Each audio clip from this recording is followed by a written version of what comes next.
Então, seja bem-vindo. Criatura, eu que agradeço. Como é que eu faço? Olha a Edneia ali, o Fernando, gente. A Edneia. Tem gente aqui que E você aí, conhece. criaturinha? Tudo bem, criatura? A Edneia lá do Pará, o Fernando. Prazer revê-lo, Fernando. Tamo junto. Olha, João Carlos, eu tô com a Adriane. Saí até aí no informativo da UFO, não foi, Adriane? Como uma das coordenadoras desse grupo. A Edneia tá em todos. Eu só falei para ela que eu queria ela mais pertinho, quase roubei ela lá do Pará. Olha, ainda tá em tempo, né? A partir do dia 20, né? Eu pensei assim, mas será que o Hernani vai topar sair lá de Santarém? Hein, João? Você acha que ela vai deixar Santarém para Uberlândia? Eu não sei, não. Então, olha que interessante.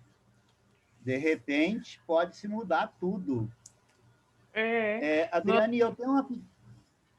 Pode falar. Pode falar. Não, nós temos aí ainda. Como é que eu faço para apresentar? É pequeno, é simples, mas eu consigo apresentar ou tem que mandar para você? Você consegue, João. Aí no meio da tela tem um link verde. No meu computador está em inglês, está share screen. Não sei nem se fala assim. Mas você clica nele, pode clicar. Sim. Aí vão aparecer várias telas onde estão os seus trabalhos. Aí você escolhe qual a tela que está o seu trabalho. Vai precisar... Ele tem áudio que você vai apresentar? Não. Tem nada de áudio, não. Então, você pode clica nela e clica de novo no share. No share ali. Eu tinha fechado a apresentação. Espera aí para... achei. Olha que chique. É impressionante essa tecnologia. É muita modernidade para o meu gosto. João do céu, a gente está aprendendo cada coisa. Cada dia uma... Como é que eles falam? Assim, não é experiência, não. É uma aventura. Uma aventura. Eu te entendo. Criatura, vocês me colocando nessa situação. Tá vendo? Fica à vontade, minha jovem. Como é que vai ser o esquema, Adriane? Então, agora, João, vamos começar, né? O professor João já chegou, nós já estamos com um horário bom aqui. A gente geralmente dá um tempinho para as pessoas irem chegando, já são 18h10. Então, nós vamos dar boa noite, seja bem-vindo, professor João Carlos. Eu que agradeço, criatura. Nós estamos muito felizes em recebê-lo aqui. Alguns aqui foram seus alunos, então você vai encontrar algumas pessoas aqui, outros foram colegas. Então, nós temos o privilégio, João, nesse período de pandemia, de ter feito o grupo de estudos online, no formato de curso. Mas esse grupo de estudo ele já tem muitos anos, mas nós nunca tivemos tantas pessoas e de tantos lugares do Brasil. Então, está assim, muito animado, né, com uma participação muito boa, de pessoas muito interessadas. E nós tivemos a honra de ter vários palestrantes também, por essa possibilidade de ser à distância. Foi muito rico esse semestre para nós. E você vai fechar para nós esse ciclo. Vixe Maria. Vai ser muito bom. Então, vou te pedir, João, se você puder fazer a sua apresentação, contar um pouco da sua trajetória, o seu envolvimento com esse tema, tudo isso para nós é de aprendizado, tá bom? Então, seja bem-vindo, fique à vontade. Eu que agradeço imensamente. Olha, parece que apareceu outra coisa na tela aqui, vou ter que... Eu acho que eu mexi na tela. Não, agora sim, legal. Deu certo. Bom, aí para mim fazer a apresentação, eu tenho que clicar em algum lugar só para mim poder me organizar. Você aqui, pode... Apareceu 28.8, não sei porquê. Já sei, porque eu aproveitei essa tela inicial aqui. Desculpe, mas foi erro de digitação. Aí onde eu vou clicar onde para poder você passar vai a lá tela? onde você vai passar, onde está a tela, você clica lá primeiro. Sim. Isso. Aí daí você faz como se você estivesse passando presencial mesmo. Aí você vai usando a setinha ou o Enter. Vê se dá certo. Pode clicar nela. Ai, não deu. Dá um Enter. Não? Então, aí deu. Ah, deu. Ótimo. Aí você Deu. volta com a setinha. Sabe aquela setinha que tem embaixo no teclado? Sim, mas meu não... Eu não sei o nome dessa. Ai, deu certo, desculpe. tá. Eu que... Nós estamos aprendendo também, João. Estamos.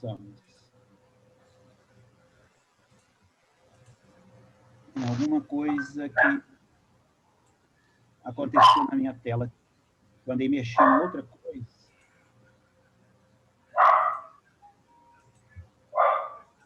Agora sim. Bom, primeiro eu quero falar boa noite para todos e a todas. Não sei quantas pessoas estão aqui, eu não sei se eu consigo ver essas coisas, mas não Tem vamos... 21 pessoas, João. Bicho, que luxo. Daqui um dia nós temos, pelo que você me falou, até em torno de 19h30, mais ou menos, seria isso, Adriane? Isso, nosso grupo encerra 19h30. Então tá bom, não, tranquilo. Eu quero agradecer imensamente a esse convite, fico grato, espero atender as expectativas das pessoas. Eu entrei quando você estava falando alguma coisa, muito do que eu vou falar não vai ser novidade para ninguém. Provavelmente o que eu vou falar pode atender algumas pessoas, pode desagradar, pode ser repetitivo, mas eu estou muito contente porque é uma temática que eu venho discutindo de uns tempos para cá, fruto do quê? Aí eu quero voltar um pouquinho. Para quem não me conhece, eu sou formado em Geografia por essa universidade, no caso Federal de Uberlândia, onde também fiz o mestrado e doutorado. Atualmente eu sou docente da Escola Técnica de Saúde, na área ambiental, que nós temos, vamos dizer assim, 3 cursos envolvidos nessa área, que é o meio ambiente, controle ambiental e segurança do trabalho. De vez em quando eu ajudo nos outros cursos na área da saúde também. E fui credenciado em 2018 no mestrado profissional Saúde Ambiental e Saúde do Trabalhador.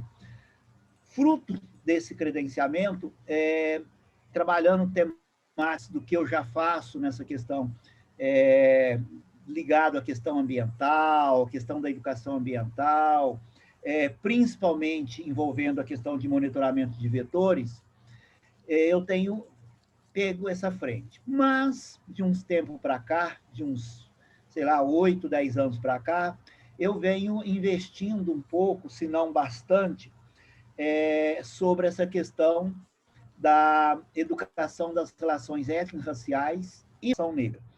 Fruto disso, em dezembro do ano 2019, uma ex-orientanda minha defendeu o primeiro mestrado meu e o primeiro trabalho que a gente desenvolveu sobre a questão da doença falciforme e a questão do mundo do trabalho. Fruto disso, foi revelando algumas coisas para mim e para outras pessoas que a gente se envolve. Porque eu também faço parte do NEAB, que é o Núcleo de Estudo Afro-Brasileiro. E uma das frentes, dentro de várias frentes, é a gente discutir a questão da população negra. Mas o que tem me preocupado muito é essa questão da doença ou das doenças ligadas à população negra. Eu não tenho um domínio 100%, eu estou com 2 orientandas discutindo um pouco sobre isso. Por que eu falo domínio? Porque eu não sou da área da saúde. Eu estou dentro da Escola Técnica de Saúde, mas não sou um profissional da saúde. Então, isso tem uma diferença muito grande. Então, eu não falo do lugar do profissional da saúde para discutir isso. E o que eu vou discutir um pouco hoje com o grupo aqui, e espero a gente ter um diálogo, uma contraposição, que é essa questão da doença, das doenças ligadas à população negra, mas em particular relacionada à Lei 10.639, 2003, como que essa lei poderia ou pode, dentro da educação, ser melhor trabalhada. porque eu vou falar na minha formação até pouco tempo. Eu não via essas leis colada com a questão da educação. Eu via com uma certa obrigatoriedade trabalhar, aplicar a lei, mas para discutir a questão afro, a questão da cultura afro, e vai por aí afora. E eu comecei a preocupar, por quê? O que está por detrás disso? Então, ao mesmo tempo, eu quero chamar a atenção, porque uma boa parte do que eu faço dentro dessa questão está ligado, em especial, no curso técnico meio ambiente. Por quê? É um curso que eu tenho um tempo maior de sala de aula, é um curso que eu tenho dado uma certa, vamos dizer assim, atenção muito grande, não que eu não tenha dado aos outros, não é isso. A questão é que esse curso especificamente, ele é na modalidade Educação de Jovens e Adultos Profissionalizante. Então, o que acontece? É um curso que tem um grupo de estudantes com um perfil muito especial para nós. O que significa isso? São pessoas mais adultas, são jovens adultos, idoso ou idosa, muito pouco, mas temos. São pessoas que já têm aí uma ausência muito grande de sala de aula há muitos anos. Mesmo sendo jovens, eles vieram num processo de escolarização. Vamos dizer, se eu uso uma expressão que vai aparecer mais na frente, não dessa forma, que é a questão da expulsão dessas pessoas. Então, o que acontece? Essas pessoas têm uma certa dificuldade de escolarização. E mais, não que nos outros cursos não tem, e mais ainda relacionado a essas questões dessas leis. E aí, tem aparecido nesse curso algumas pessoas que têm o chamado traço, principalmente de algumas doenças ligadas à população negra, por exemplo, pressão arterial, a questão da doença falciforme. Então, isso tudo tem me incomodado. Então, aí nós criamos, num diálogo, eu e a professora Adriane, essa temática, a Lei 10.639, de 2003, e sua importância no processo formativo. E eu colocaria outra coisa aqui, que além dessa questão do processo formativo, além do inicial e permanente, e que ele deveria ser realmente contínuo como um todo. Então, eu coloco inicial e permanente no contexto da saúde da população negra. Por que inicial? Porque o estudante na graduação, ele precisaria ter essas informações, que na realidade são informações. Como que eu faço que a informação seja transformada em conhecimento? Aí é um outro processo educativo mais lento, mais demorado, mais longo, mas ele é possível. Por que permanente? Porque ele precisa ser trabalhado em todos os seus momentos, em todas as instâncias, sejam elas no decorrer do processo de formação desse estudante, como também depois que ele termina, principalmente quem está na licenciatura. E aí no contexto da saúde da população negra. Bom, eu inicio com uma matutação, e essas matutações têm me ajudado a pensar, mas não têm me ajudado muito nesse ano 2020, principalmente quando eu estou, ou quase todo mundo está, nesse isolamento, nesse afastamento social. Porque se fosse uma atividade, essa atividade fosse presencial, pode ter certeza que eu iria fazer algumas atividades, que eu vou chamar aqui, entre aspas, de dinâmica, eu não gosto muito dessa palavra, onde eu teria um diálogo maior com os participantes e as participantes. Essa frase ela é do Paulo Freire, de um dos livros dele, em que ele chama a atenção de que é de fundamental, ou seja, é de fundamental diminuir a distância entre o que se diz e o que se faz, de tal forma que, num dado momento, a tua fala, eu colocaria a nossa fala, seja a nossa prática. Aí eu faço alguns questionamentos. Essa questão do que nós fazemos, do que nós falamos, do que praticamos. Porque dependendo do que nós falamos, do que nós fazemos, nós praticamos, nós vamos reproduzir aquilo que não deveria ser reproduzido. A exclusão, o preconceito, o racismo, xenofobia, e vai por aí a homofobia, o feminicídio, vai por aí afora. Principalmente em se tratando dessa questão da população negra, quer dizer, quando nós falarmos da doença, o que acontece? Da saúde, melhor dizendo, algumas pessoas sofrem com alguns problemas seríssimos. De repente, por exemplo, a doença falciforme. A criança pode ter uma incontinência urinária muito forte. E aí o que acontece? Dependendo do tipo de atitude do professor dentro da sala de aula, essa criança poderá ter problemas seríssimos na sua saúde, ok? Então, num primeiro momento, eu vou fazer algumas reflexões do ponto de vista mais geral da questão da educação, para depois entrar mais especificamente na questão desta temática do contexto da saúde da população negra. Então, eu já coloquei isso aqui, não vou entrar em detalhes mais, mas eu considero essa frase, essa fala do Paulo Freire de fundamental importância. Bom, aqui eu quero trazer uma coisa que tem me preocupado muito, porque uma parte dos nossos estudantes da licenciatura, e aí eu vou fazer o recorte da licenciatura, eles são trabalhadores estudantes. Aí eu quero trazer aqui essas 3 falas da Márcia Rezende no livro Geografia do Aluno Trabalhador, porque se eu fosse reescrever esse título, eu iria colocar a Geografia do Estudante Trabalhador, ou do Ensinante ou Aprendente Trabalhador. Mas, de qualquer forma, eu não vejo um problema usar a expressão, a palavra aluno, se você tem clareza do que significa essa palavra. E no livro dela, tem 3 coisas que ela chama a atenção. E isso, para mim, tem uma importância muito grande na questão da doença ou da saúde da população negra. E, obviamente, não é só dela também, ok? O recorte aqui que nós vamos fazer esse hoje. A importância da escola formal para a classe trabalhadora. Porque é a escola formal que vai permitir a essa classe trabalhadora ter um processo formativo muito importante, muito bacana. Ou seja, e que seja, e eu tenho certeza que muita gente dá um valor muito grande, quem trabalha com o processo formativo e quem está sendo formado, vamos dizer assim. Então, a escola formal ela é de fundamental importância para a classe trabalhadora.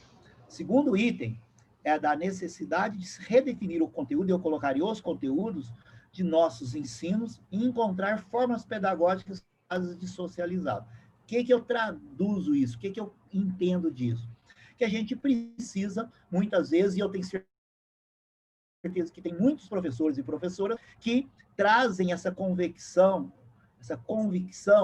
de redefinição dos conteúdos, mesmo que tendo que registrar lá no diário, ele registrar lá no plano de ensino, no plano não sei das quantas, há uma redefinição, porque o professor vê e a professora vê essa questão da importância dessa redefinição, ou seja, da necessidade. Terceiro item, a importância de partir, no ato de ensinar, do saber que o aluno traz de sua história. Então, veja bem. Então, aqui a Márcia está trazendo uma coisa muito importante, que no ato de ensinar, a gente ter a possibilidade de partir do saber do aluno, da sua história.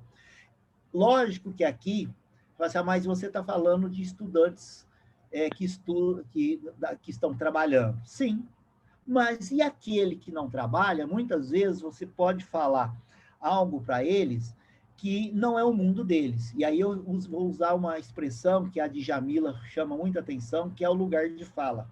Que lugar de fala é esse? Por isso, uma coisa que eu acho muito bacana que a licenciatura faz, que são os estágios supervisionados. No meu entendimento, quase todos, não vou dizer 100%, porque eu não conheço, mas pelo menos os cursos de licenciatura que levam os estudantes para as escolas, e eles fazem isso, os estágios supervisionados, aproximam muito essa realidade, esse ponto de partida. Então, eu tenho aqui essas falas da Márcia, e comungo um pouco com isso, dessa questão no processo formativo nosso. Vejam bem, nessa direção, eu trago aqui uma outra fala, que é do Fleury, do Reinaldo Matias Fleury, que inclusive já foi professor aqui na UF, melhor dizendo, na UF, porque eu não estou dentro da UF. Ele tem um livro que chama-se Educar para Quê? Onde ele vai chamar a atenção para o autoritarismo pedagógico na escola. Eu não vou ficar lendo aqui, mas eu quero destacar algumas questões que ele chama atenção nessa questão dos muitos e variados problemas que nós defrontamos diariamente na prática da educação. Nós somos desafiados o tempo todo a ser sujeitos de transformação do nosso contexto, o tempo todo. E muitas vezes, no nosso processo formativo, seja inicial ou permanente ou continuada a nossa formação, nós nos inquietamos para esses desafios. E muitas vezes nós sentimos enfraquecidos para abordar essas reflexões. E aqui é aonde que me veio a preocupação de trazer a importância da Lei 10.639 no contexto da saúde da população negra. Ou seja, aquilo que é, muitas vezes, designado de responsabilidade de uma única pessoa, a gente precisa ter uma preocupação de que faz parte do nosso processo formativo. Por isso que ele chama a atenção que essa questão do autoritarismo pedagógico na escola requer um compromisso da gente, enquanto tarefa, de desvelar as raízes da nossa própria prática. Que própria prática é essa? Qual que é a minha história diante desse cenário? Porque muitas vezes, lógico que se eu não tenho nenhuma relação com a população negra, eu não falo desse lugar. Mas, de repente, fruto das suas preocupações, você pode confrontar, e aí eu digitei até errado, confrontar com outras pessoas aquilo que você tem como preocupação. Por exemplo, com os estudantes em sala de aula. E aí, quando ele faz essa questão, ele chama a atenção da necessidade ou da prática nossa de buscar alianças, mesmo que a gente assuma conflitos e desafios. Não tem como estar dentro da sala de aula para falar de qualquer temática, e é o que nós estamos falando hoje, da questão da saúde da população negra, em particular da Lei 10.639, é um desafio. E aí a gente precisa desafiar e ser desafiado. As nossas estruturas institucionais, por isso que nós temos o racismo institucional e estrutural. Como vai acabar com isso? Provavelmente fruto de uma grande luta. Então, ele finaliza com o quê? Questionar a prática implica, portanto, colocar-se como sujeito junto ou contra aos outros sujeitos, frente aos problemas que o mundo apresenta. Eu não gosto muito dessa questão do contra. Eu acho que a gente tem que procurar ser, porque o contra dá uma impressão que você está rivalizando o outro, você está colocando o outro como rival. E na educação, eu vejo que a gente tem que ser parceiros, a gente tem que estar junto com essas pessoas como forma de um processo educativo mais significativo para que as pessoas entendam a importância da escola, apesar de que a escola ela é de suma importância. As pessoas das diferentes categorias sociais, ou como alguns denominam de classe social, valorizam imensamente a escola. E nesse momento que nós estamos vivendo essa pandemia do Covid-19, eu não tenho dúvida o quanto a escola está sendo requisitada, desde um modelo de pressão para que as aulas voltem, como no sentido de valorizar. Inclusive, eu não considero muito de mau gosto, mas, em parte, ela pode até ser. Antes da pandemia, as pessoas criticavam a escola que não ensinava nada. Então, queria que os estudantes, os filhos, ficassem estudando em casa. Agora, os filhos estão em casa, estão percebendo que eles também não estão aprendendo muita coisa. Aí, preocupa com a escola. E aí, eu quero abrir um link aqui, que eu ia falar lá no início. Dia 15, comemora-se o dia do professor e da professora. Aí, se a gente abrir as diferentes redes sociais, a gente vai ver homenagens, críticas, beijos e abraços, e vai por aí afora. Lógico que o dia do professor e da professora é importante se comemorar no dia 15. Como outras datas, precisamos demarcar esse momento, esse marco. Mas, ao mesmo tempo, a gente precisa pensar que, como diz a música da Rita Lee, todo dia é dia de índio. E, no caso, todo dia é dia do professor e da professora. Bom, e aí a Célia Barros vai chamar a atenção numa coisa interessante. E aí o são, com ponto de interrogação, são meus. ela vai chamar a atenção, e eu estou trazendo essa questão do ensino-aprendizagem enquanto fracasso escolar, para mostrar que um determinado grupo de estudantes são fracassados, e muitos deles, em termos, se nós formos trazer para a questão racial, étnica racial, a população negra já tem aí dados suficientes, eu não vou trazer aqui, eu podia até trazer esses dados, mas tem uns gráficos, depois, se der tempo, eu tento resgatar esses gráficos, que mostra a escolarização desde do ensino, educação infantil, ensino fundamental e médio, qual foi o perfil desses estudantes. E a gente vê que quanto maior a escolarização, quanto mais aumenta a escolarização, há uma distância entre a população branca, negra e parda, e obviamente indígena. E aí a Célia vai chamar a atenção para duas teorias. Lógico que aqui está por detrás um conjunto de outras reflexões, mas ela vai chamar a atenção que essa questão do ensino, aprendizagem, fracasso escolar, uma delas é a teoria da privação ou carência cultural. Isso é uma verdade, mas não é uma verdade absoluta. O que essa teoria preconiza?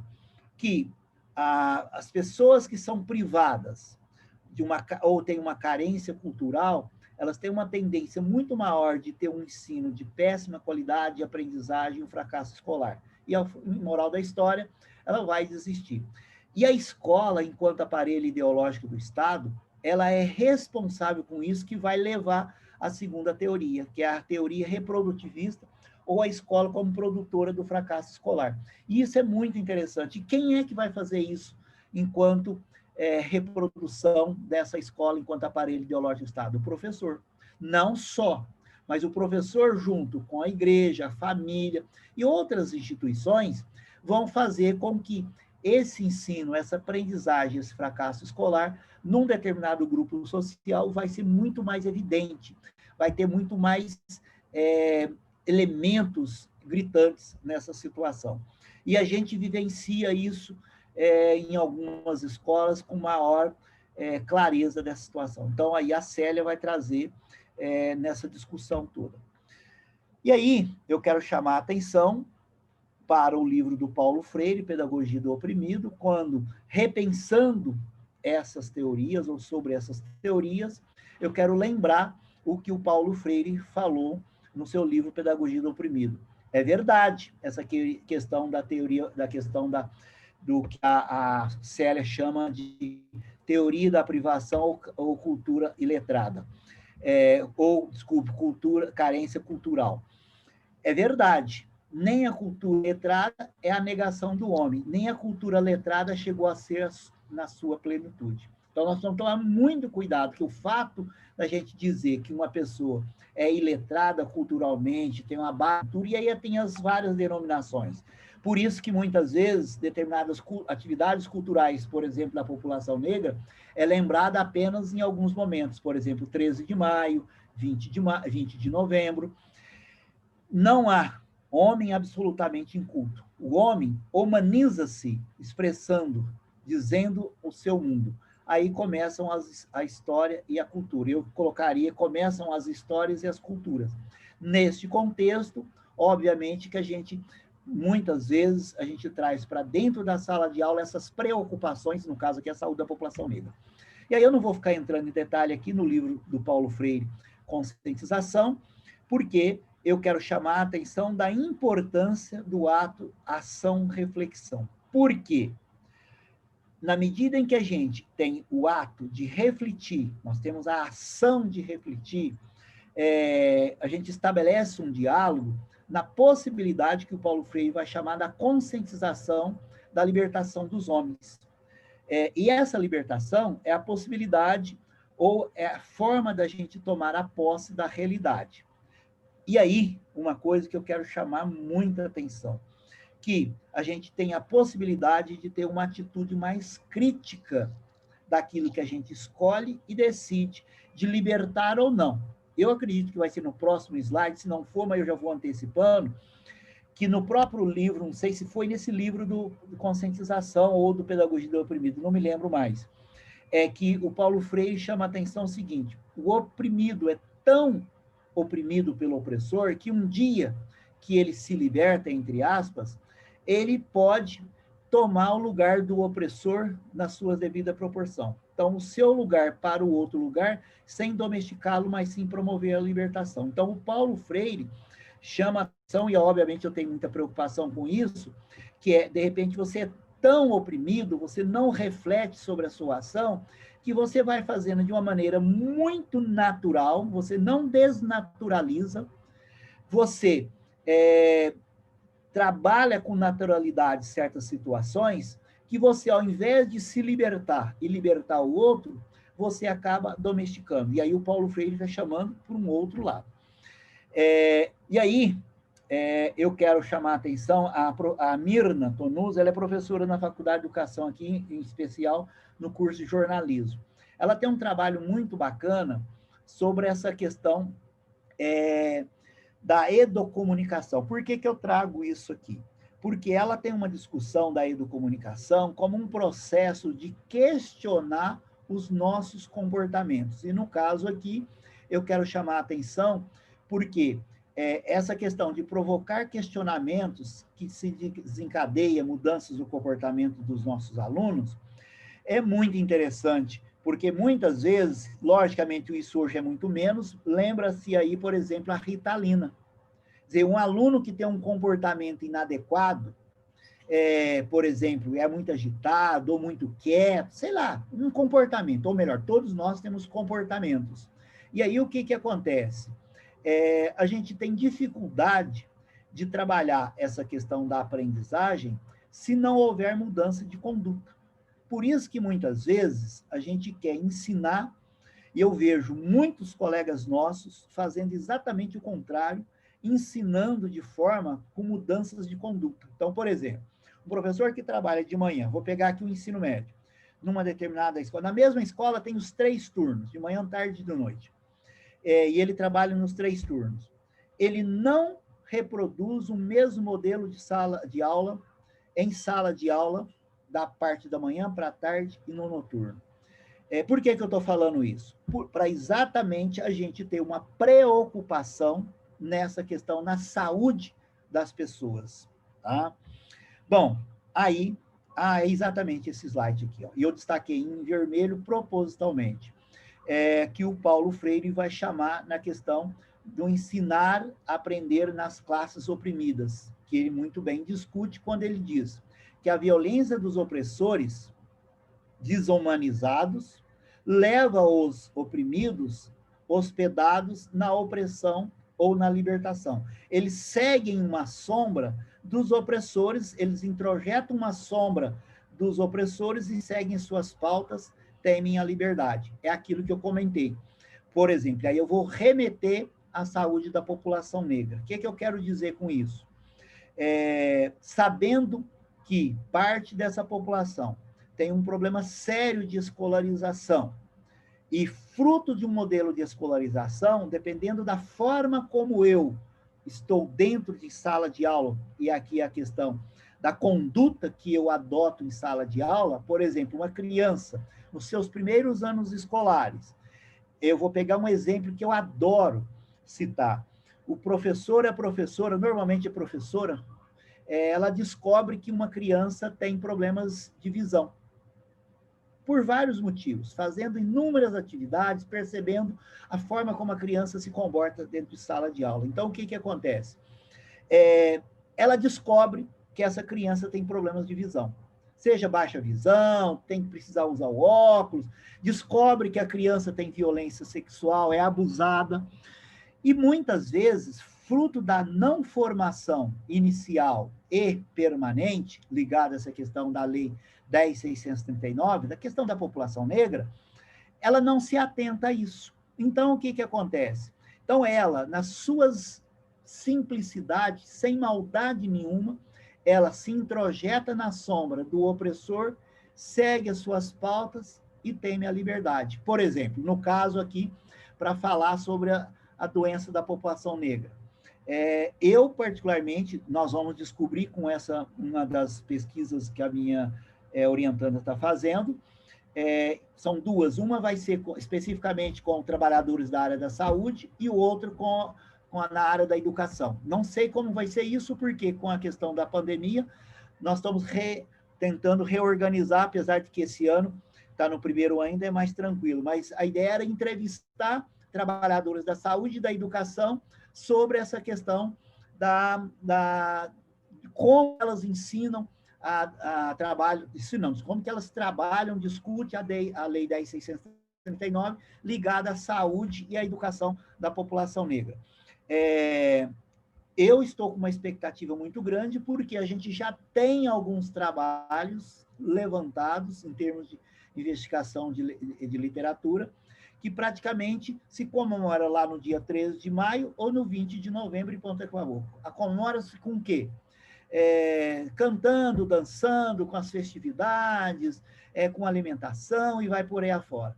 Mas pouco se discute a questão da saúde dessa população. Então, a gente quer verificar, e esses trabalhos, esses teóricos, Paulo Freire, o Reinaldo Fleury e outros teóricos, eles trazem isso como pano de fundo, como um modelo de educação. Bom, e aí tem uma psicopedagoga, Alicia Fernandes, que eu gosto muito do trabalho dela, dos livros dela, em particular esse Idiomas do Aprendente, que é o seguinte: para que a gente faça uma intervenção nas nossas praxes, ela brinca com a palavra intervir e interferir.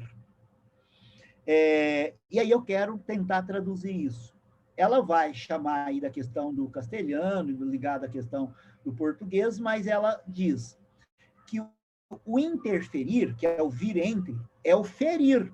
É você, por exemplo, silenciar as pessoas, silenciar o corpo, a voz, a alma, e vai por aí afora. No caso, é não interferir, não ferir. O intervir é uma intervenção sem ferir, que o ferir é o interferir.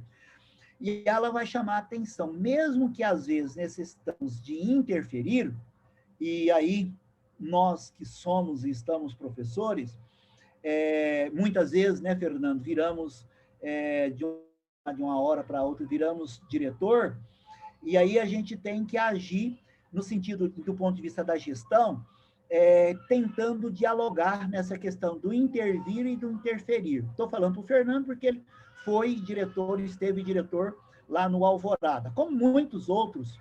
E aí a gente tem notícias, abrindo um link aqui, Fernando, temos notícias boas. O Fernando parece que só faltou um dia ser vangloriado, ser carregado nas costas de todo mundo pelo trabalho que fez lá, que eu andei acompanhado, pelo menos notícia de professores, tá? Sem maldade nenhuma. Mas o que acontece? Exagera, não. Oi?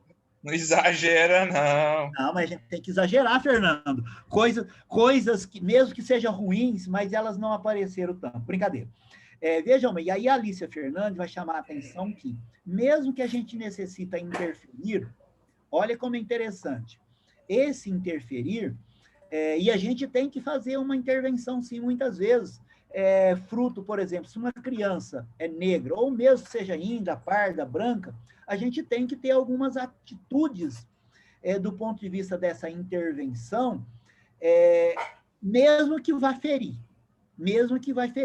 porque a pessoa pode não gostar daquilo que a gente vai falar, como está acontecendo aqui. De repente, muito do que eu já falei e vou continuar falando, tem pessoas que não vão gostar. Por isso que eu falei lá atrás, muito do que eu estou falando, muitos já sabem, gostariam de ouvir outras coisas, mas eu estou trazendo um recorte aqui de uma base teórica, educacional, para discutir mais profundamente a questão da saúde. Não, mas tem que tirar o documento dele. Ele é doidão, que cara lá. Aí, o que acontece? Ela vai falar... Ele foi bom para sentar tijolo, hein? Nossa intervenção, a ordem da intervenção, incluindo não entendi. Outra versão. Você viu que o Oswaldo assumiu que ele não sabe? E outras possibilidades que eu colocaria aqui. Por que outras versões? E aí aquela grande questão que muitas vezes nós, em sala de aula, fazemos. Uma pessoa faz uma determinada pergunta, muitas vezes a gente não dá a resposta imediatamente, mas devolve perguntando para a pessoa como que você agiria, o que é isso para você? Por quê? A gente inclui uma possibilidade ou outras possibilidades de outras versões sem anular aquela pessoa, tá? Bom, passando para frente. Aí, o que acontece? De acordo com a Lei 10.639, que alterou a LDB, não vou ficar entrando em detalhe, mas é muito interessante, que inclui no currículo oficial da rede de ensino, tanto público como privado, desde o ensino fundamental, médio, escolas oficiais, públicas e particulares, a obrigatoriedade da temática da história e cultura afro-brasileira. Isso, para mim, ela é muito mal resolvida em todas as instâncias. Salva-se casos raros, inclusive eu tenho tomado muito cuidado, porque, na maioria das vezes, há uma certa requisição, uma busca para se falar nisso. Por exemplo, nessa época do ano, em novembro, em outubro, desculpe, parte de novembro, aqui em Uberlândia vira essa festividade. Inclusive, essa semana, não sei qual canal de televisão, mostrou que um grupo de congados, se não me engano, fez um desfile de carro para comemorar as festividades, tal, vai por aí afora. E aí é muito interessante a gente discutir o que está por detrás dessa questão da obrigatoriedade da temática. Então, faz-se uma atividade, por exemplo, lá em maio, na maioria das vezes faz em 20 de novembro, que inclusive em alguns municípios, igual Uberlândia, saiu do calendário a questão do feriado. Em alguns municípios brasileiros, isso faz parte do calendário. Mas fazer parte do calendário, ser feriado, não ter aula, por exemplo, nas escolas, não que eu estou falando que tem que ter, não é isso.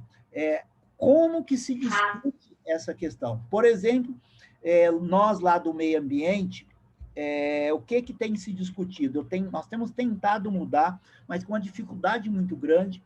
No mês de outubro, novembro, alguma coisa, no estado tem aquela chamada Semana Educação para a Vida e a Feira do Conhecimento. Nós tentamos, em vários momentos, tanto professores do estado quanto da escola técnica, que nós fôssemos preparando um conjunto de atividades ligado a um conjunto de conceitos que fossem trabalhados para chegar nessa época do ano, e, inclusive, essa lei fosse atendida. Moral da história, a gente começa a discutir via projeto, vários alguns temas e vai por aí afora. Cai na mesmice, na rotina, e aí relembra ou retoma os temas lá no final de outubro, início de novembro novamente. Então, o que acontece? Ter essa obrigatoriedade no currículo oficial, isso não garante nada. E eu falo isso porque eu sou parecerista de alguns projetos pedagógicos de curso da graduação e dos cursos técnicos da UFO. Eu vejo a forma como eles usam para driblar tanto a Lei 10.639 como a 11.645. Eles colocam lá nos primeiros dias de aula para fazer uma atividade de palestra, não sei o que lá, com os estudantes, seja de qual curso, não interessa qual, mas interessa, porque tem curso que estica um pouco mais a conversa, e tem curso que não. Faz lá, eu falo isso porque eu já participei com o pessoal das engenharias. Eles têm lá alguns dias das primeiras semanas de aula, uma discussão sobre essas leis, principalmente a lei da educação ambiental, questão afro e questão indígena. E depois, praticamente esquece ao longo do semestre, e às vezes até do curso, para discutir essas questões. Então, isso é uma lei mais geral. Aqui na UFO existe uma resolução, que ela é a número 4, de 2014, que estabelece a inclusão de conteúdos e atividades ligado à questão curriculares dos cursos da educação das relações étnicas, raciais, história e cultura afro-brasileira, africana, indígena, nos projetos pedagógicos da educação básica, da educação profissional, do qual nós até a Estes, e da educação superior. Bom, isso está lá. Muito bacana essa resolução, linda e maravilhosa. Eu acho que é no próximo slide. Não, eu esqueci de colocar. E aí eles colocam de várias formas que podem ser discutido isso. De que forma? Palestra, filme, teatro. Você tem uma infinidade de possibilidades para discutir essa questão dessa resolução, ou melhor, dos conteúdos e atividades curriculares concernentes à educação das relações étnico-raciais, histórias e culturas afro-brasileira, africana, indígena, e vai por aí afora. O que acontece?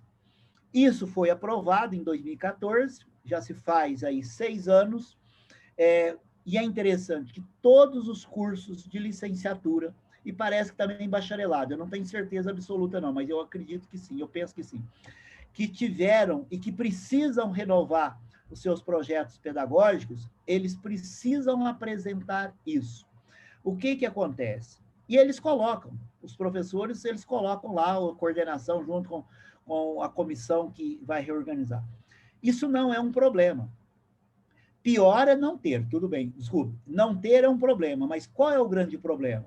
É você ter na estrutura curricular, nas atividades curriculares, está lá numa determinada disciplina, tem referência, tem um item lá da ementa, mas você não ter a oportunidade. Vou dar um exemplo. Eu fiz um levantamento, por causa de um congresso que eu participei, da Escola Técnica de Saúde. São 7 cursos.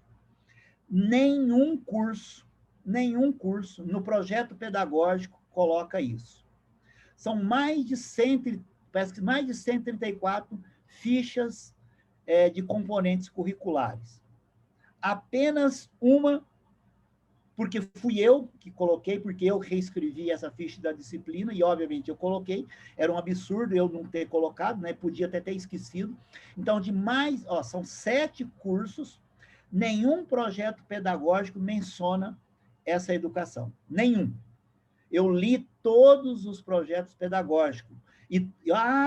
Lembrando, todos os projetos pedagógicos da Escola Técnica de Saúde foram refeitos, reformulados, reorganizados de 2018 para cá. Então, da nossa concepção, e isso foi sugerido, tudo bem, não colocar no projeto pedagógico. Nas fichas de disciplinas, eles até pensaram em colocar, mas isso não foi colocado. Então, o que acontece? Aí foi aprovado. Então, percebe-se que não basta dizer que precisa cumprir, no caso, uma legislação, precisa atender todas essas questões, porque, na realidade, aquilo que foi dito lá atrás, tanto pelo Fleury, Alice Fermi, toda aquela base teórica, como que a gente vai discutir a saúde da população negra se essas questões, sequer do ponto de vista da própria legislação, olha e fala, educação das relações étnico-raciais. Até nisso aqui, e a gente lê lá nas entrelinhas, não coloca na questão da saúde da população negra. Então, o que acontece? Se a própria resolução não tem essa abordagem, não tem esse enfoque, não tem essa preocupação, ninguém vai discutir. Por quê? Se o que é oficial não se discute, muito menos vai se trabalhar uma questão de tamanha preocupação. Então, nesses últimos anos, eu venho fazendo um investimento mais pesado. Quando eu falo investimento, é estudando por detrás dessa questão da saúde da população negra. E aí, além de participar, como eu comentei com vocês, do NEAB, porque aí a gente tem uma formação mais densa, mais completa, porque aí você dentro do núcleo, se você não estudar, obviamente que vai ser um contrassenso, um paradoxo. Por quê? Como é que você está dentro de um grupo que trabalha essas questões e não tem esse investimento de formação mais permanente? E aí eu fui correr atrás. Correr atrás em relação ao quê? Eu, dentro da Escola Técnica de Saúde, tendo uma preocupação de ver essa questão da saúde da população negra. E aí fui estudar.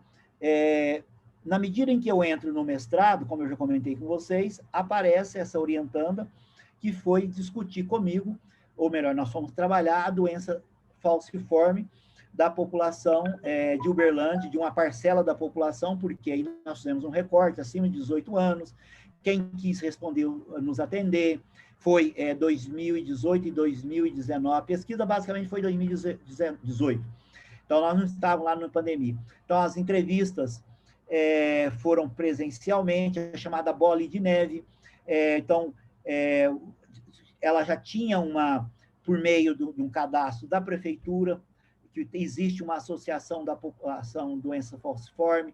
Então, a partir de contato com uma pessoa, essa pessoa contava para outra e foi virando uma bola de neve. E aí nós chegamos num grupo de aproximadamente 35 pessoas.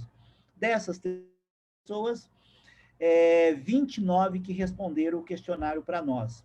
Dessas 29, nós traçamos o perfil em termos não fomos em gênero, trabalhamos com sexo, faixa etária, escolaridade. Do ponto de sexo, 70% são mulheres, praticamente nenhuma trabalha, escolaridade mal terminou o ensino fundamental, e uma coisa que me chamou muita atenção, os impactos, e aí eu vou fazer esse recorte da doença falciforme, os impactos da doença falciforme na saúde dessas pessoas. Primeiro, na saúde mesmo, e também no impacto no trabalho, porque essas pessoas têm uma dificuldade muito grande de permanecer um tempo maior no trabalho. Por quê?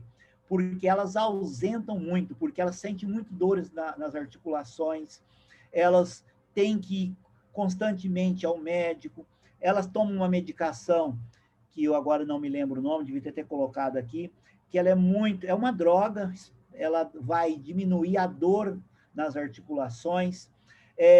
Existem algumas situações muito interessantes que essas crianças, desde cedo, são muito mal vistas nas escolas, e elas colocam na pesquisa para nós que uma das formas de ter abandonado a escola, pelo menos nas falas delas, foi o quê?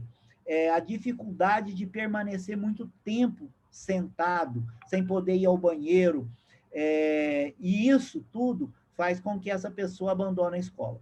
Vou pegar um exemplo que me chamou muita atenção, que, assim, do ponto de vista, eu peço desculpa, peço licença por usar essa expressão, principalmente os adolescentes, principalmente os homens, eles têm um problema muito sério, que a qualquer momento o pênis endurece. E vários dos homens, dos meninos, tanto já adultos ou jovens acima de 18 anos que deram entrevista para nós, pelo menos uma vez na vida deles, dentro da sala de aula, aconteceu essa situação. Olha o constrangimento que é a pessoa, de uma hora para outra, você querer ir ao banheiro para urinar e seu pênis está duro.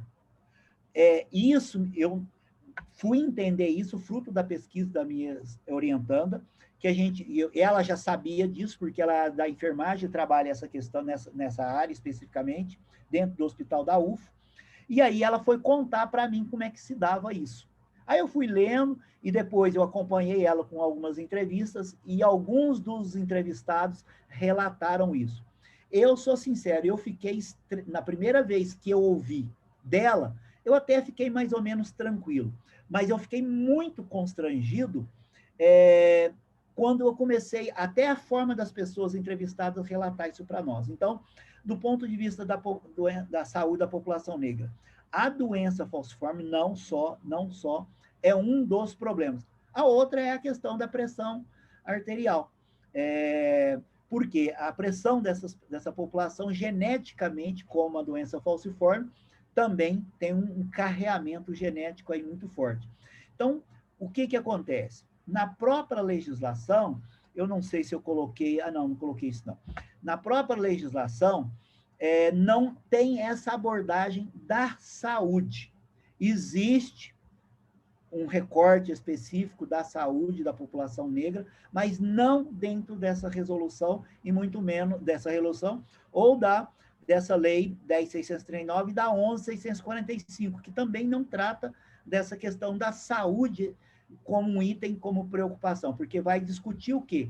Essa questão da educação das relações, aí vai discutir o racismo, a homofobia, a xenofobia, o feminicídio, essas coisas todas. Ou, do outro lado, como forma de camuflar essas questões, dá-se um supervalor, eu uso essa expressão, uma valorização, porque essa educação, essa cultura afro-brasileira, africana, indígena, já tem o seu devido valor, tem o seu devido lugar, mas aí dá um enaltecimento, por exemplo, nas festividades, e aí depois você tem um silenciamento ao longo dos restantes dos outros dias. Então, dentro dessa questão, é que a gente traz essas reflexões para discutir essa questão. Principalmente pensando que a própria lei, ela não nos dá, ela dá uma preocupação que é discutir, incluir os conteúdos e fazer esse trabalho. Mas a pergunta é, essa legislação, ou no caso aqui dessa resolução, ela tem essa preocupação de trabalhar a questão da doença da população negra? No caso, mudando um pouquinho o disco, trabalhar a saúde da população negra? A gente não vê essas discussões nos projetos pedagógicos, salva-se raramente algumas fichas de disciplinas. Obviamente que nos cursos de saúde, provavelmente há uma certa preocupação em algumas áreas mais específicas. E aí a gente traz essa discussão, que agora a gente vem discutindo isso no mestrado, e obviamente no curso Técnico Meio Ambiente a gente trabalha com maior profundidade, vamos dizer assim, ao longo do ano, porque como o curso é anual, a gente tem a oportunidade de falar em vários momentos, diferente nos outros cursos 6 na escola técnica, que eles são semestral, como os cursos também de graduação, a maior parte da UFO, de outras universidades, que são semestralmente. Então, você apenas tem um momento para abordar e depois cai no esquecimento. E aí você tem aquela ideia de uma naturalização ou, do outro lado, um certo estranhamento quando você escuta falar, como aconteceu comigo, foi um estranhamento de algumas questões sobre a saúde da população negra. Bom, eu achei que eu tinha incluído um outro slide, que eu vi agora que ele não ficou nessa apresentação. Mas o que eu quero, entre aspas, chamar a atenção para essa escrita do Fernando Sabino? Porque depois eu vou para aqui, vou voltar para a fala do Paulo Freire. Que, na realidade, ele, Fernando Sabino, chama atenção para 3 coisas. Eu acredito que, além dessas 3 coisas, existem outras coisas. Que eu não tenho muita certeza.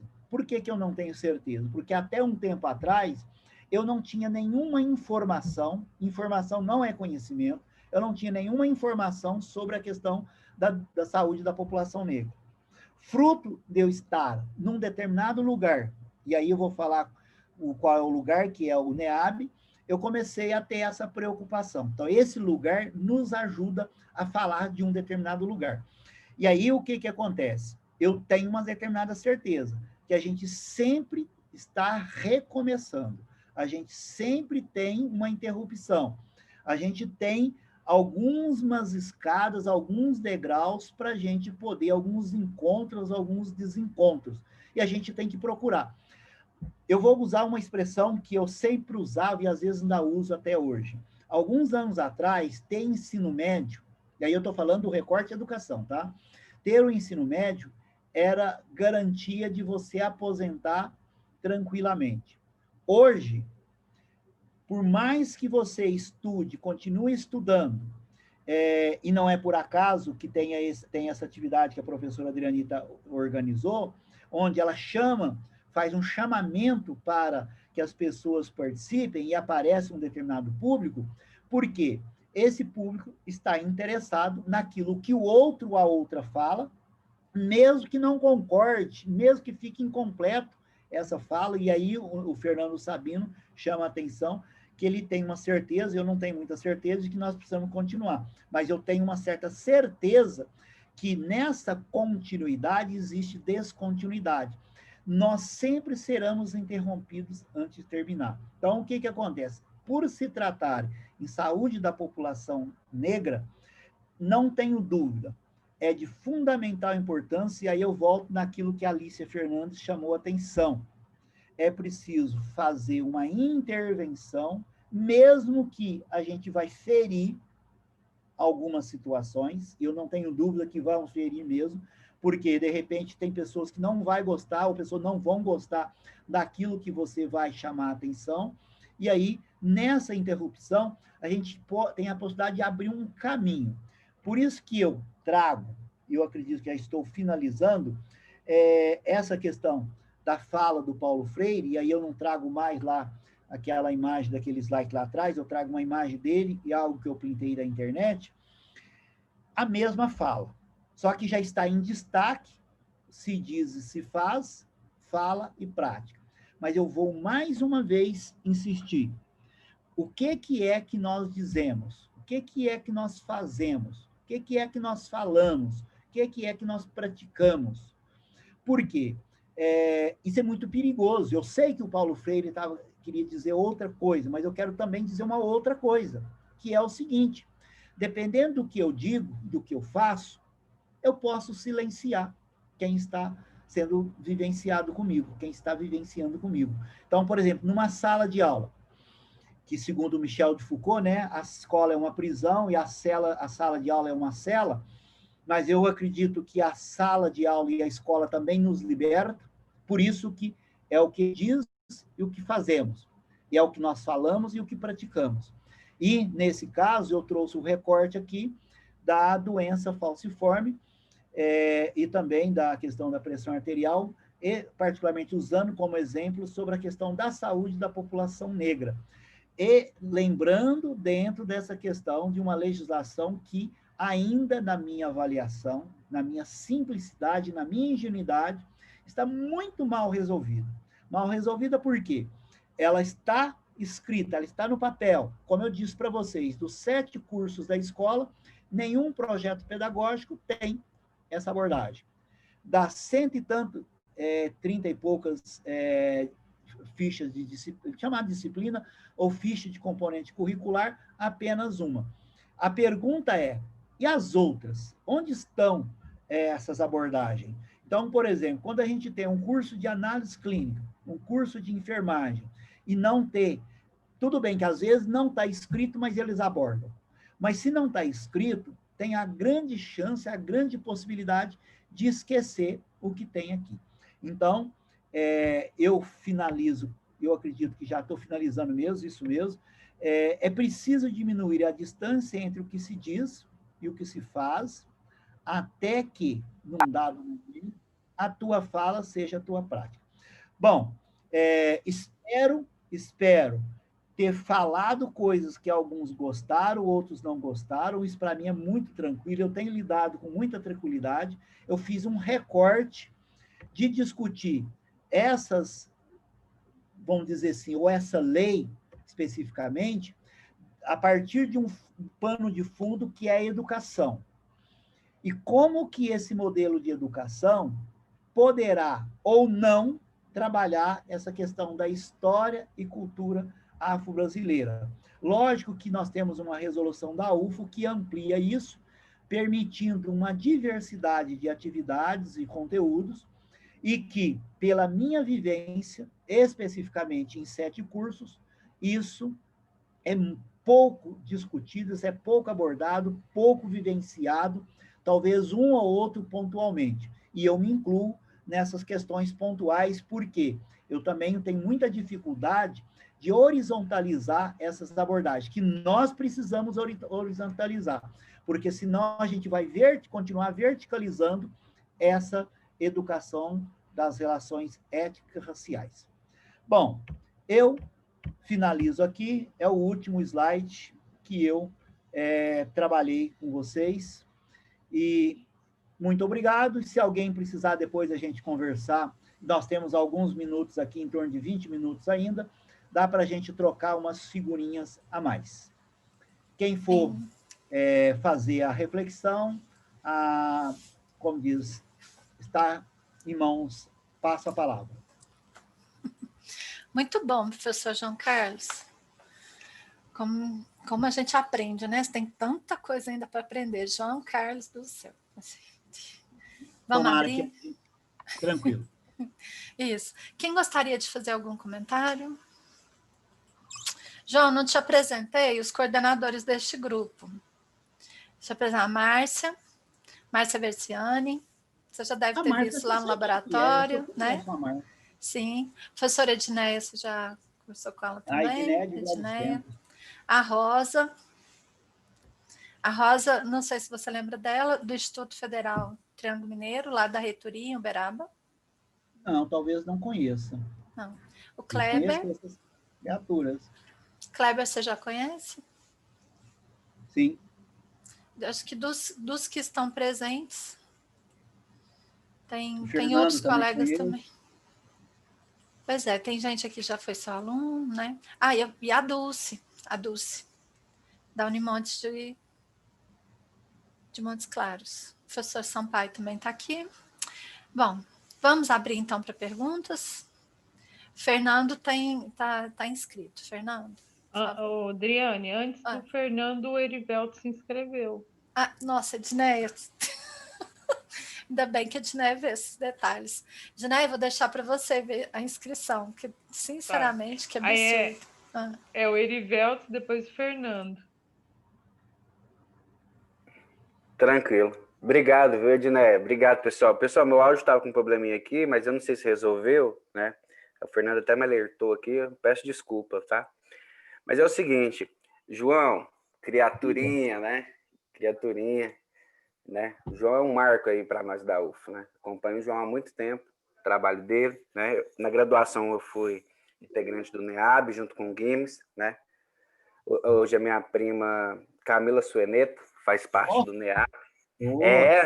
Camila Sueneto e João Gabriel, né? Camila, minha prima e história bacana dos dois, muito bacana. Mas, João, como eu trabalho com... Vou forçar sua memória, viu, João? Como eu trabalho com a questão, né, de adolescente infrator, né, dessa questão da criança e do adolescente abandonado, né? Teve um trabalho que você orientou de 2007, olha só, João, 2007, do Cristiano Araújo. Conheço demais, lá na Unipac. Isso. E aí, João, isso aí Isso, é isso que eu queria perguntar. Me chamou muita atenção porque eu queria que você me falasse como que você enxergava, naquele período, esse público-alvo, né? Questão do fenótipo mesmo, se já tinha essa preocupação mesmo de luta contra essa discriminação que a gente vive, né? Socialmente falando, e como que era esse abandonado, né? A clientela, digamos assim, e se fosse hoje, você pensaria diferente de a forma que foi orientado? Bacana, porque eu li o TCC do Cristiano, e o Cristiano ele fala muito de negligência familiar. Aí eu até peguei o contato dele, liguei para ele, a gente conversou. Eu sou assim, João, eu faço isso. Às vezes eu leio uma obra... É isso mesmo. Você vai a fundo. Eu ligo para a pessoa que escreveu o que ela queria falar. Porque eu tenho uma visão de negligência familiar. Eu não acho que é negligência familiar, porque a gente tem que ver como a geografia, né? Essa forma ontológica, o que está por trás disso tudo, né? Porque às vezes não teve outra opção, ou teve, não sei, às vezes foi escolha, mas às vezes não teve opção. Entende? Esse negócio do abandono em si. E eu queria saber essa questão. Se já era uma preocupação sua nesse sentido, como que era? Nesse trabalho especificamente, em relação... Porque a Lei 10.639 é de 2003, né? Sim. E esse trabalho de 2008 eu achei bacana, porque eu fiquei curioso de conhecer o público. Apesar de ter fotos, né, no trabalho de TCC dele, eu queria ver. É verdade que a maioria, né, são pessoas negras, né? Essa questão. E em questão à saúde, esse trabalho específico, né? Você enxergava alguma coisa assim em relação à saúde, envolvendo o abandono dessas crianças, de forma geral, assim? Desculpa, tá, João? De forçar sua memória aí. Olha... Tá? Mas muito obrigado, viu? Eu que agradeço. Adriane, eu vou responder por parte? Como é que vai ser? Vai fazer um concentrado? Como é que você prefere?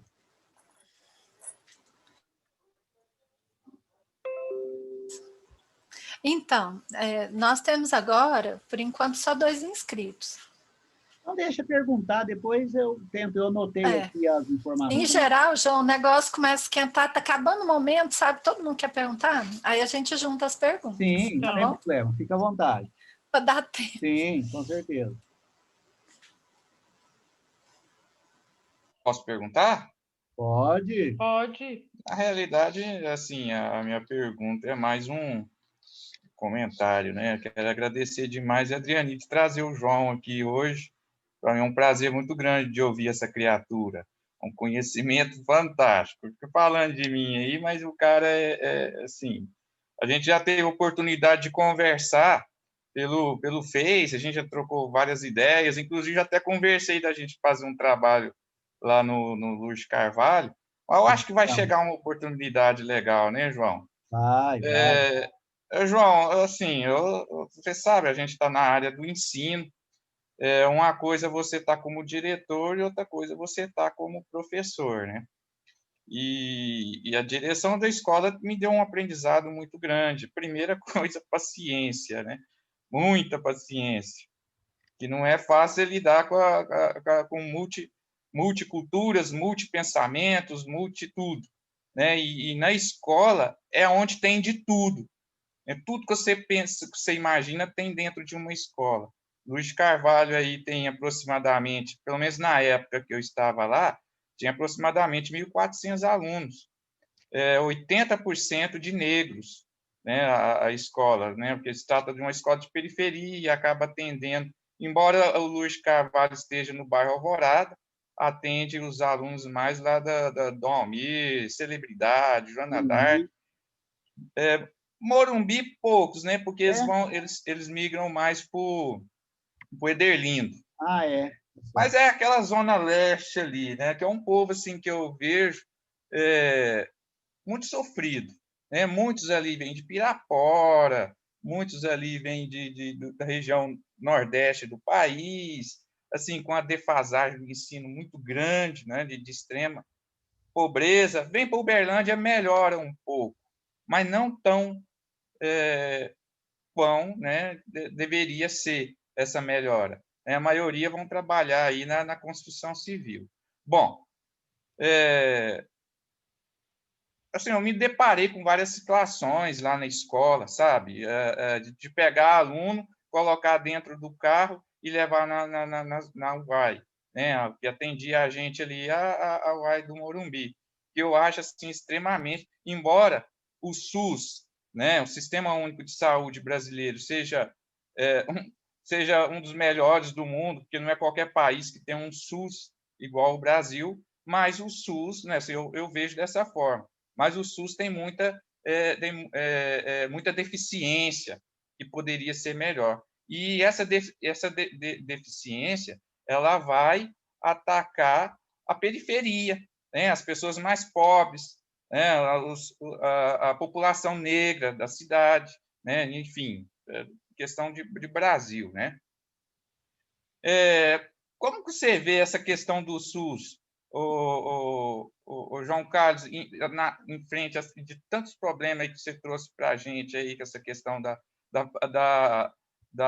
anemia falciforme, porque lá no Luiz Carvalho tem vários alunos que têm, entendeu? Anemia falciforme. Às vezes está lá e desmaiava lá e a gente tinha que sair correndo. Colocava dentro do meu carro e já levava lá. Foi esperar corpo de bombeiro, numa escola assim relativamente distante, não ia chegar nunca, né? Então eu tinha que pegar aquele aluno, colocar dentro do carro. Eu fazia errado, eu fazia errado. Mas como que a gente vai fazer? Um aluno está quase morrendo ali, a gente tem que dar um jeito, né? Como que você vê essa situação aí do SUS com relação a esses problemas aí de doenças da população negra? Legal. Tem mais alguma pergunta, Adriane? Se não tiver, eu vou responder essas aí. Tem, João, tem a Dulce e a Tassiana. Ótimo, então vamos lá. Dulce, Na verdade, João, não era nenhuma pergunta, não. Era só, assim, agradecê-lo, porque, assim, eu aprendi muito hoje. E olha para você ver que interessante. Eu, Dulce, professora da Educação Básica e agora da Unimontes, eu não sabia que a anemia falciforme ela era predominante na população negra. E aí a gente já emenda com essa questão que o Fernando falou. O tanto que eu acho, né, que o SUS foi omisso, as políticas públicas. Então, a gente pode até falar, acho que você já falou no decorrer do trabalho, o tanto que é uma forma de racismo mesmo, né, contra a população. Porque se é uma doença que predomina na população negra, por que as políticas públicas para tratar essa doença, para acompanhar, ela demorou tanto e até hoje, se a gente for comparar com outras doenças, né, ela é pouco, como que eu falo, tratada pelo sistema único. Então, era isso, João. Obrigado, aprendi muito essas questões, né? Então, a gente está sempre aprendendo detalhes que vai fazer a diferença na vida profissional da gente. Eu que agradeço. Tassiana. Boa noite. João, gostaria de agradecer, né, pela oportunidade de ter ouvido você, eu não te conhecia. E eu tenho essa realidade de ter me formado numa graduação na área da enfermagem, depois eu me formei em História, depois eu me formei em Pedagogia.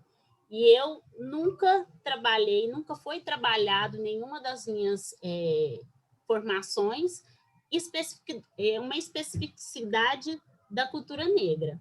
Na enfermagem eu aprendi, né, que a anemia era mais predominante na cultura negra, mas, ao mesmo tempo, ela era englobada em outras, né, e outras doenças. Então, assim, não tinha uma especificidade. Na licenciatura de História, foi falado sobre a lei, mas não tem nada. E na pedagogia também não. Então, assim, eu vejo que não há nem políticas dentro das graduações para nos colocar em pauta isso, para a gente poder debater, para a gente poder, né, trabalhar isso dentro da sala de aula. Isso não existe em nenhuma área. Então, aí eu vejo, assim, que só é trabalhado no momento em quando a gente vai para um mestrado, que a gente vai para um doutorado, aí sim é trabalhado, mas na educação básica não é. E os professores, em sua maioria, que estão fazendo mestrado, que estão fazendo doutorado, não estão mais, infelizmente, na educação básica. E eu vejo um pouco dessa defasagem, né? Que aí a cultura vai continuando, é um ciclo que não tem fim, né? O professor não passa para o aluno não aprende e vai perpetuando aquilo. Era isso assim, que eu queria falar. Bom, eu não sei se tem mais perguntas. Se não, tiver... João, não tem, não. Tem, não? Não. Também fizeram 4 perguntas aqui, desculpa a expressão, meio capetosas. Não vou ser a salvação da pátria, mas que desde a primeira foi o... Como que chama o primeiro que perguntou? O Erivelto. Vejam bem, olha como é interessante que, por mais que estejamos preocupados com a questão da saúde da população negra, eu vejo que passa por um processo formativo na escola. Quando eu falo na escola, eu estou falando na escola, seja os espaços formais e não formais. E aí, enquanto educação, eu vejo uma educação nossa. Eu vou pegar um exemplo da Paula Brugger, que ela tem um livro, Educação ou Adestramento Ambiental. Por que eu estou pegando esse exemplo? Porque, segundo ela não concorda com a educação ambiental, que não deveria ter educação ambiental.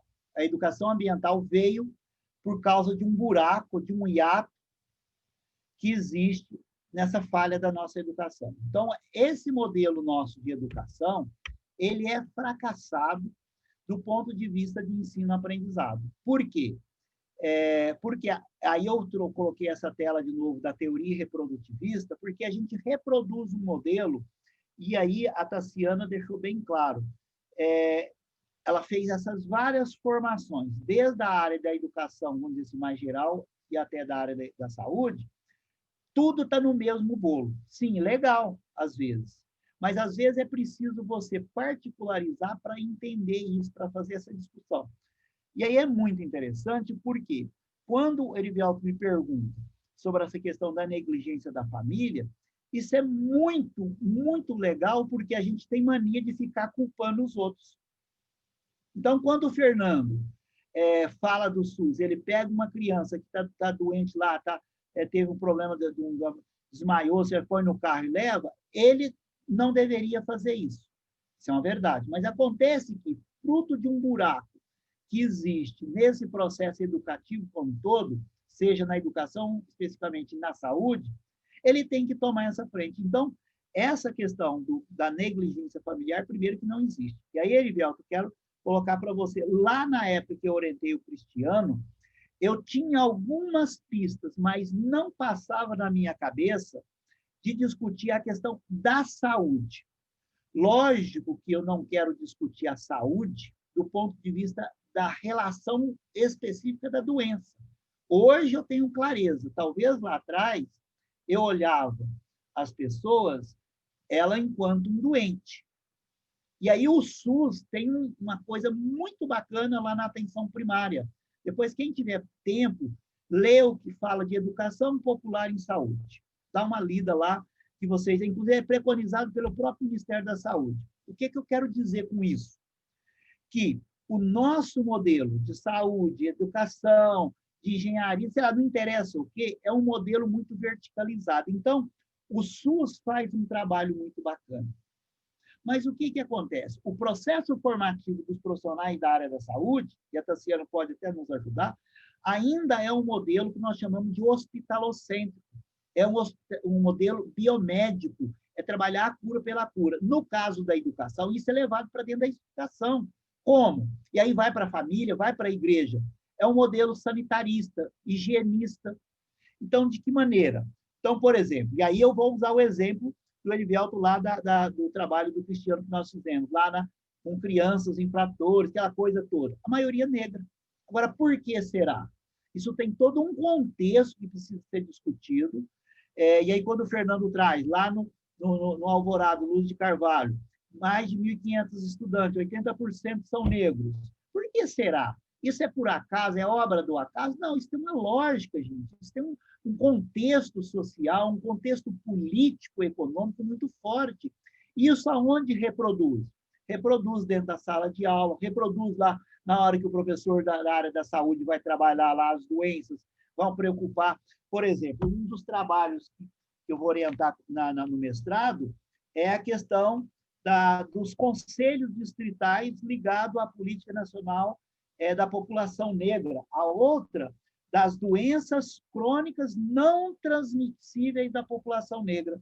Por exemplo, no caso, algumas doenças que, de repente, essa população negra tem. Aonde que vai discutir isso?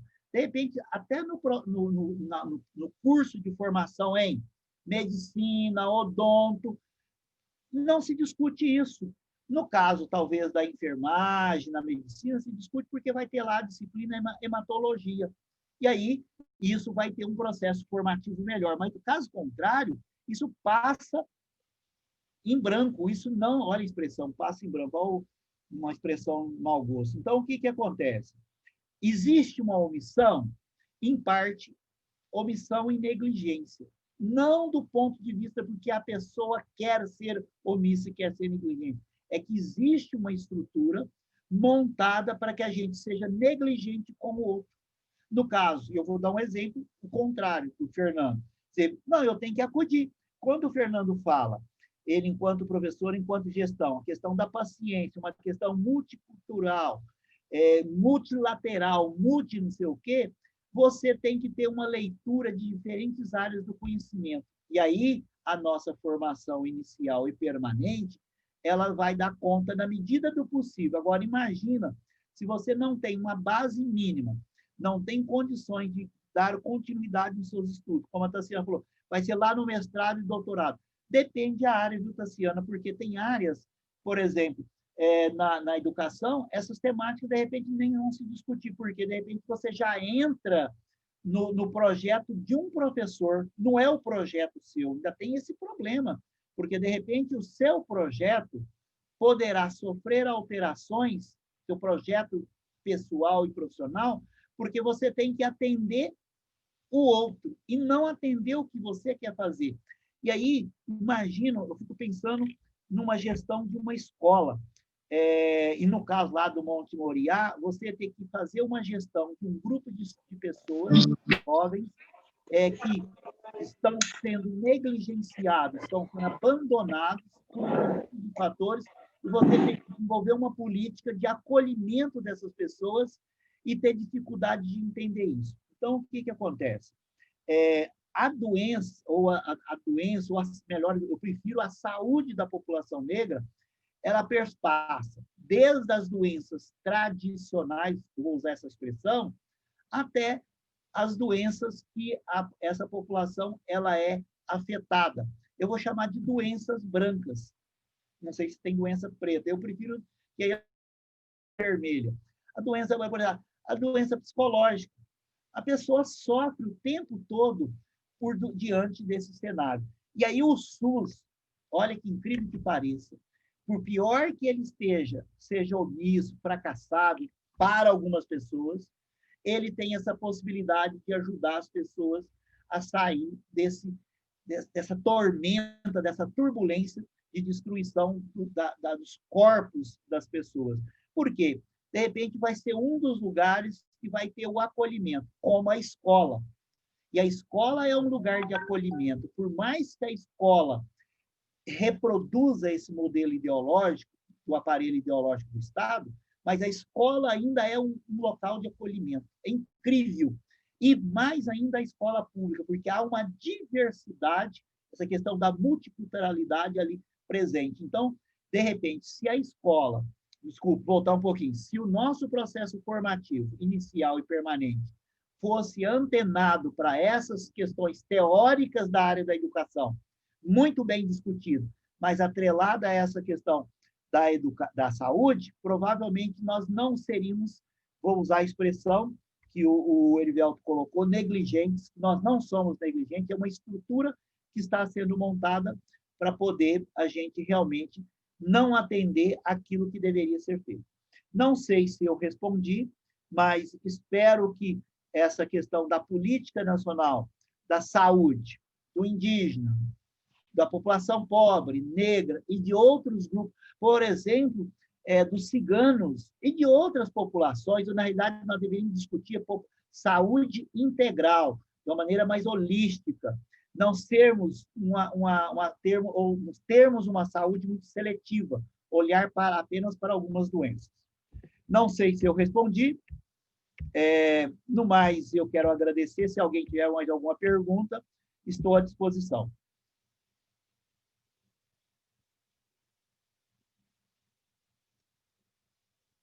Dineia, Dulce, Patrícia, eu não sei quem está por aqui, quiser perguntar.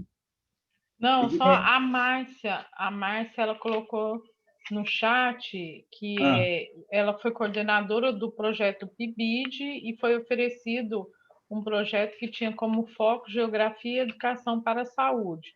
Foi uma experiência interessante. Não sei se a Márcia está por aí, quer comentar?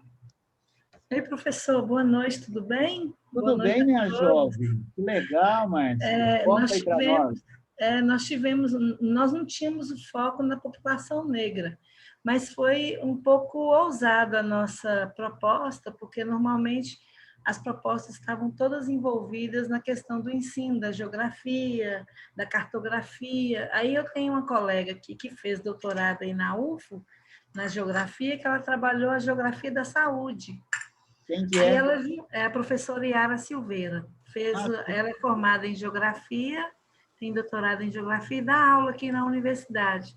Aí nós duas juntamos, a gente faz muito trabalho juntas, nós juntamos e oferecemos uma proposta de geografia da saúde.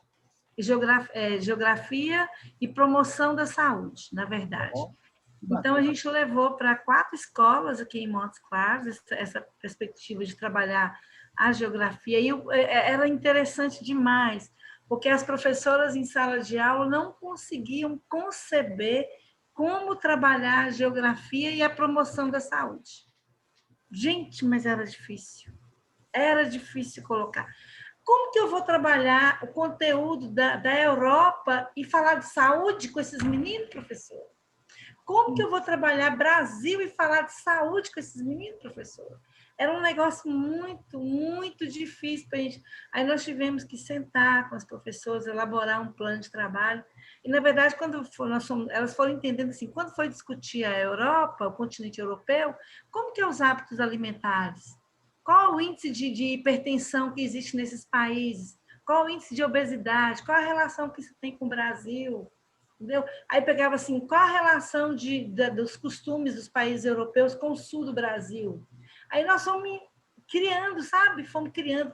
E até, não, mas nós vamos ter que fazer. E no primeiro ano foi duro. Nós trabalhamos uns 3 anos com esse projeto aqui. Mas foi muito interessante. No último ano surtiu muito efeito. E a gente publicou...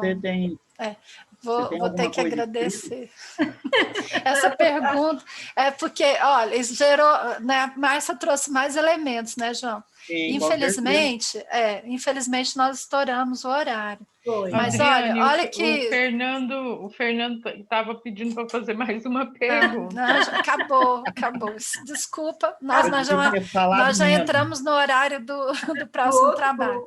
Mas olha, professor João Carlos, que beleza, né? Porque você suscitou várias questões. A Márcia também tem que contar mais para nós desse projeto. Vamos depois fazer mais uma conversa sobre isso? O que vocês acham? Relato a gente precisa, né? Eu acho interessante, Adriane, porque a gente conhece muito pouco com relação a isso. Inclusive, é bom para a gente pegar a experiência com o professor, para a gente combinar os projetos. Vamos combinar uma outra data. E olha, já deixa aqui o convite para a Dulce e Márcia já fazerem uma atividade pela Unimontes, que aí a gente vai lá para a Unimontes, olha que legal. Pensem numa coisa, junto aí com o professor João Carlos, né? A gente leva a UFOPA também, vamos levar o IFTM, né? E a gente vai. Eu quero pedir desculpa, João, mas eu vou ter que cortar. Não, faz parte. Eu podia ter falado menos. Não, mas foi bom. Foi tudo bom. Eu acho que foi bom para a gente marcar outro dia. Isso. Eu quero te agradecer, professor João Carlos, tá, pela participação aqui conosco. Agradecer imensamente a participação dos colegas, que deixam mais animado, né? Isso é muito bom. E dizer, então, que nós vamos fazer mais, tá bom? Te agradeço, então.